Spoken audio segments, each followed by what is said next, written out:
I've been wanting an RG350 for quite a while now, so we're going to take a look at one thanks to today's sponsor, NextPCB. NextPCB is offering you a PCB prototype for $0, which means you could get your next PCB prototype risk-free. They're doing this to let you try their high-quality PCB service and get your first trial order for free. On the quote page, you can fill out your project specs and get up to 10 boards for no cost. NextPCB is not a broker. They're a real PCB manufacturer with 3 large factories and more than 15 years in the PCB and PCBA services. NextPCB promises PCB safety with ISO 14001, ISO 9001, IATF 19649, and UL certifications, so PCB quality will be the last thing you'll need to worry about. Be sure to check the link in the description to get a $5 off coupon. Also, if you need your PCBs assembled, NextPCB offers assembly services of 1,000 pieces with only 5 to 6 days of lead time. Sign up today to get your first trial order on PCB.com. Okay guys, so this is the RG350, and I've been wanting one of these for a while. I've seen several videos on them, and ever since I saw something portable like this for retro gaming, I had to get my hands on one. And I want to thank NextPCB for being today's sponsor and making it possible for me to get one of these. Overall, I'm super happy with it. The screen, I've got a lot of lights on here, so you're going to get a lot of reflections, but the viewing angles on it are amazing. Overall, the form factor is great, though this right analog stick does get in the way of these buttons every once in a while, but eventually you do learn to kind of get past it. And the interface is a little dated in my opinion. It looks like it's going to be like old school Linux, like early 2000s Linux, and I'm hoping that maybe with a firmware update or something like that, they will fix this. I'm also not super stoked about the naming conventions on here, but that's whatever. So that's kind of where all my complaints stop, really. Everything that I've thrown at it just works, and it works really well. You know, whether it's like PS1 or Sega Master Driver Genesis, whichever one you want to call it. You know, if we just take a look here and we take a look at like Sonic, you know, Sonic is a fast-paced game, and let's just see how it looks on here. Let's get some sound. It also does have dual speakers here on the bottom, one on either side, that just sound really good for what we're doing here. Let's see if we can get... All right, so now we've got our frame counter down here, our FPS counter rather, so that way we can get an idea of how many frames per second we're actually getting on this. And it looks like we are getting a full 60 FPS, which again, for being a small, portable, handheld retro gaming station, I'm pretty... Oh, I always do that right there too. For getting 60 FPS on this, I'm pretty impressed, especially with how fast-paced this game is. Even though I know it's a Mega Drive or a Sega, I get it, but to be able to game on a fast-paced game like this, with something that fits in your pocket with no issues, pretty impressive in my book. So very happy with that altogether.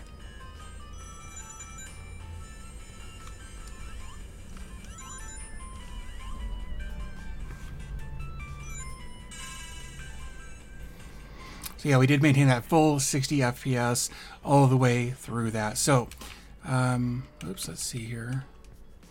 Let's go take a look at some PlayStation games here. Sure, there's actually quite a few in here, and I will say that the one I got actually had all of these on there. There were I added a few SNES games, but basically everything else you see on here was on here when I got it from Amazon, and I actually managed to get overnight shipping from Amazon. So it was about $100 on Amazon, but again, I got it overnight. So if you don't want to wait, you don't want to order it from China and save yourself 10 or 15 bucks, you can go to Amazon, pick one of these up for about $100 and get really fast shipping. And if you're interested in that, I will have an affiliate link in the description down below where you can pick one of these up. So let's check out some Gran Turismo here. Now it looks like I may not be able to get any kind of frame counter on this PlayStation emulator. But overall, like this one feels really smooth. No real perceivable lag. Like I'm just barely tapping that stick, and the car is doing exactly what I want it to do here. Ooh, sort of.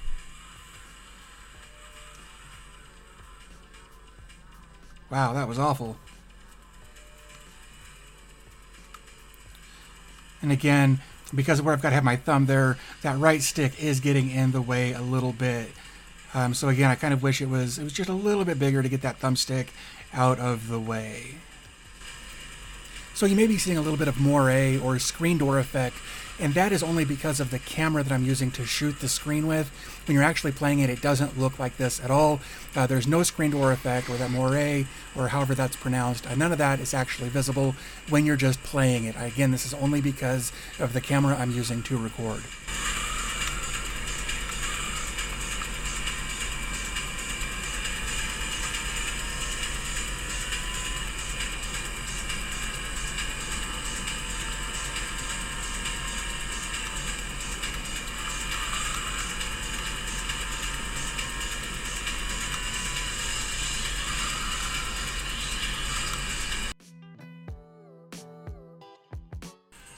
So overall, again, this plays really, really well. Super stoked about that. Let's see if we can't get out of there.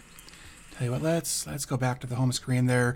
Sometimes with different emulators, you're able to do like a control select and get into some different options, or even exit the game. If you can't do that, there's always this reset button down here that will let you just reboot the system real quick and get back into what you're doing here.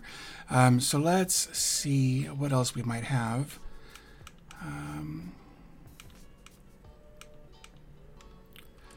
Sure, let's try some fighting games.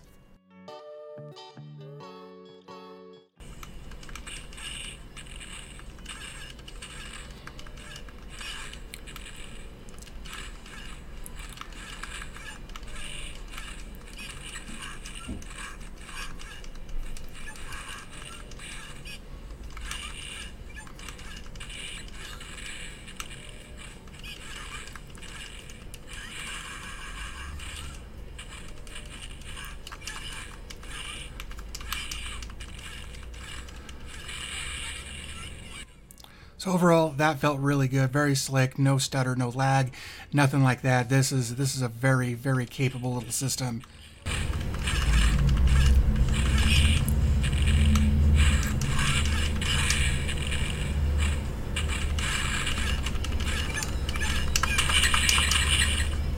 So one of the things I did notice in here is that there are some systems missing. I don't know if they're just not compatible or whatever, but like N64 isn't in here. We've got, Nintendo, Super Nintendo, Neo Geo Pocket, MAME, some Gameboy, some Game Boy Color, obviously Genesis and Pico Drive there. But there's just, there are some systems like the N64 and Dreamcast that aren't in here. At some point I'll do some research and see if maybe those aren't compatible, or if maybe I just don't have ROMs in those folders. So let's take a look here. We do have a frame counter up here to let us know that we're getting that full 60, but again, this is Neo Geo Pocket that we're looking at here. So I would assume that it would run just fine here.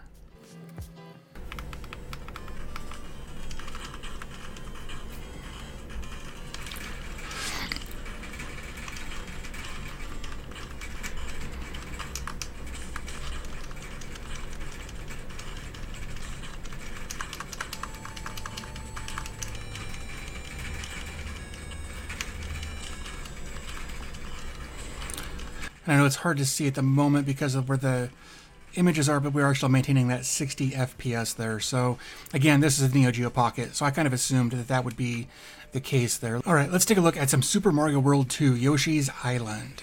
Oops. And let's turn that on. I actually remember when this game came out on Super Nintendo. I played this quite a bit.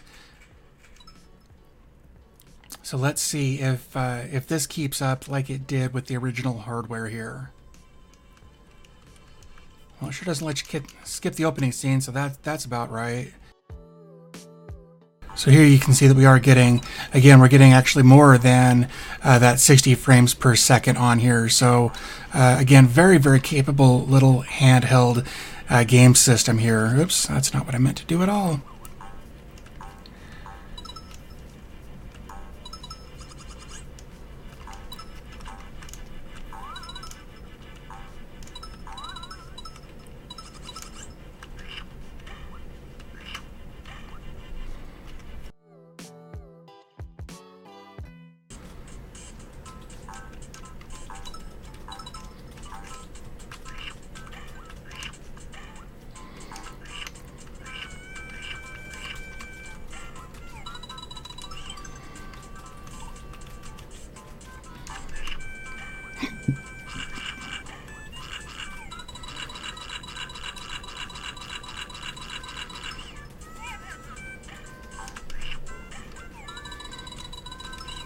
Oops.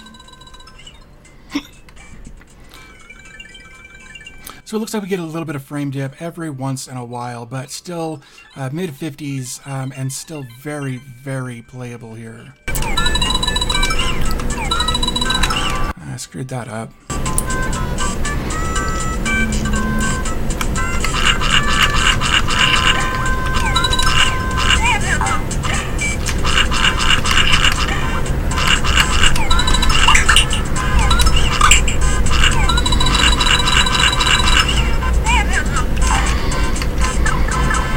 Okay guys, that is the RG350, and this thing is a very capable little handheld gaming device. Very, very capable of emulating all kinds of different retro gaming consoles, even up to the PS1. So if you're interested in picking one of these up, I will have some affiliate links in the description down below where you can do that. So I want to give a big shout out to today's sponsor, Next PCB, for making this video happen. Also, if you made it this far, big shout out to you. Really do appreciate you making it this far into the video. So with all that being said, I'm going to go ahead and wrap things up here. As always, thanks for your time. I always appreciate your support, and I'll talk to you in the next video.